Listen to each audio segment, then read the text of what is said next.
Hey guys, it's Penadaily here, and welcome back to Castlevania Aria of Sorrow. Today, we've got one last thing to do, and that's the boss rush. So it's going to be kind of a short episode.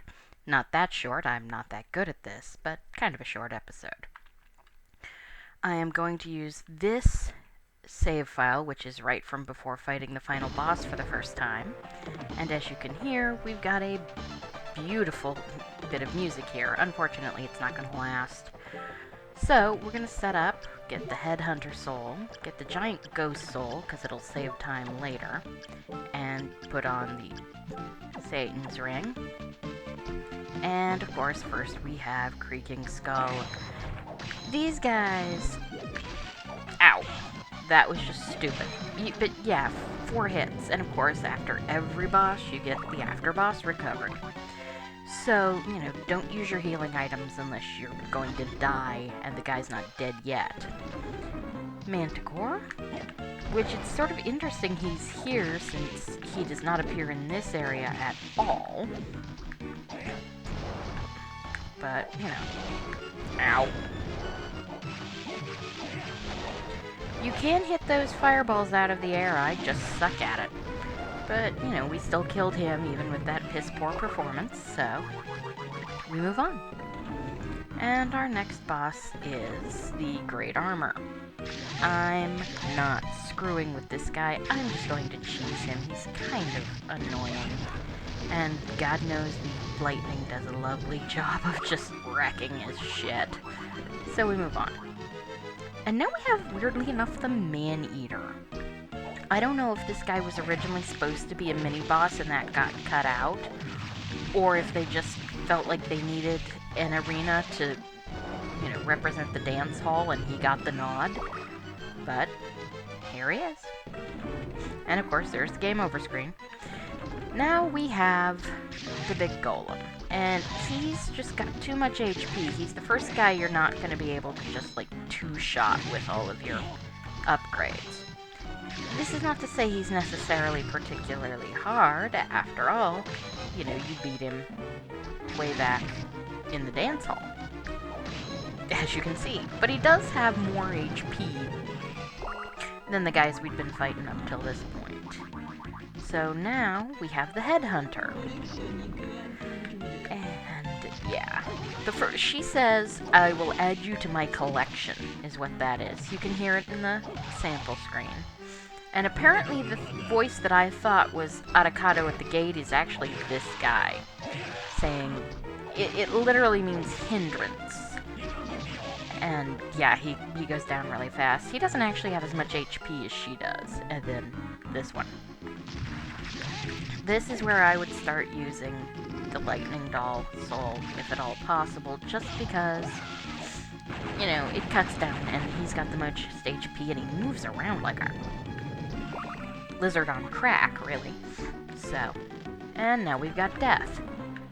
Goes straight to Giant Ghost Soul, and it's basically the same, strategy you used in the Clock Tower, except it won't take nearly as long because you are a lot more powerful. So just whack at him, try not to get hit like a dumbass the way I am. Ow. Don't change direction after the things start coming up. Now, you can't hit him while he's doing this. You have to wait until the scythe is fully formed. But, yeah, I don't know. He's doing this a lot. He didn't do nearly as much in my test run. I suggest, using Lightning Doll as well as Medusa Head to just get in and punish him when you can't get in. Oh, yeah, and the scythe will do that. So if you're low on health and you get hit, that will kill you and you will lose. That's true in-game and out. And of course, there you can see the top floor and the passage that will lead from the clock tower. And here we've got Legion. I find that the best way to deal with this guy, really, is to do a combination of Student Witch Soul and Lightning Doll. There we go, Student Witch. Student Witch when he's doing the rising approach here. Good. And then you can go back to Lightning Doll and hose him down here.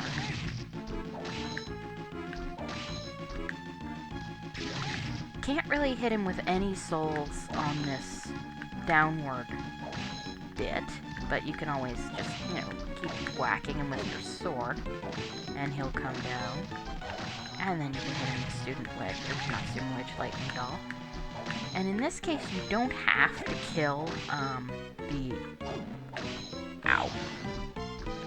Yeah, you don't have to kill him, all of his shell bits, the way you did because you don't care about getting his soul. Now, an interesting thing to note is that those tentacles cannot hurt you. The lasers they fire can, but the tentacles themselves have no hitbox.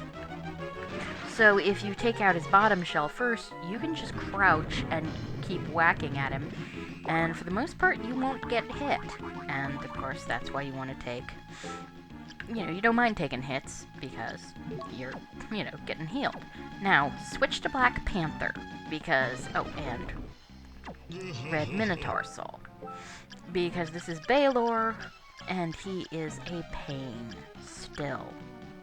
Red Minotaur, good. Watch his hands. Yeah, they go in, and then they go up. When the hand goes up, you know, go down, and Black Panther dash under it. You know, and then just keep doing that. They go in, and then they go up. Hit him with the Red Minotaur Soul, and cheese your way under. Now, you can only really hit him with a Red Minotaur twice, but, you know, that's really mostly all you need. You know, wait, watch those hands. Try not to get hit with them. Just whack-a-late him. You know, go down. And of course, when you're in Black Panther mode, you are you're invulnerable to the hand's damage for the most part, as long as they just clip you and don't hit you, you know, outright. So, get in there, whack him. Yep, wash his hands, you know. It's all lather, rinse, repeat, and now you want to immediately go back to Medusa Head, jump, just hang in the air, and just keep whacking him. He will die before your Medusa Head, so before your magic runs out. Make sure you don't drop until all the fire is gone, because it will still hurt you. And if you haven't been as lucky as I have in this fight, that could be a problem. Now you want to change off of Headhunter to Succubus, because as nice as the thing is, this one is kind of a pain in the ass, and you'll want the healing. It's Graham, you know. Yeah, he has two different types of meteor things, plus the fireballs. You'll need to be careful. Ow. Yeah, that's... Okay, I don't usually get it with that. Usually I'm not waiting to... Yep. You might want to leave more, you know, some light between you and him to avoid getting hit by those frigging meteors. But just keep whacking him. Make sure, you know, well, he's not there yet. He will be in that position, you know, when he does the other... Okay. Now. You need to get a little closer. I'm in the wrong place. But this is why Succubus is so nice. Because if you sit here, you cannot be hurt. Every time you hit him, you get 5 HP back. And, you know. So, now he's turning into a giant, you know, a giant chair. Use Red Minotaur Soul. You can use it, like, twice.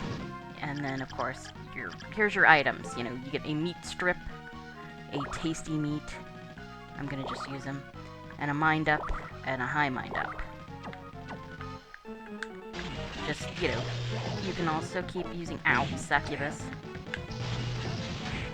And it doesn't matter where you hit him, you will get 5 HP back. So, just keep moving. Make sure you don't stand up into the hands, and you take him out. And that was actually... And you don't get another thing, because this is the end. And the faster you do it, the better you get, the better prize you get at the end. I am awful, so I got a potion. I think the best prize is a neutron pulse rifle, and it's kind of hilarious. Again, check out Rome Mithral's LP to see that. And there we have, for some reason, the game over screen, even though we won. But, so, we're done. I want to thank you guys all for being with me for this LP. It was my first one, so I'm still learning a lot, but I've really had a good time doing it. And I hope you guys will join me again for my next LP, which might take a little while to get started, but I'll let you know. You can follow me on Twitter. It's pen_a daily. And I will let you know when the next LP comes out, and that's going to be Legend of Zelda: Link to the Past. Also one of my favorite games. And we don't need to see that again. So, thank you guys for watching, and I will see you next time. Goodbye.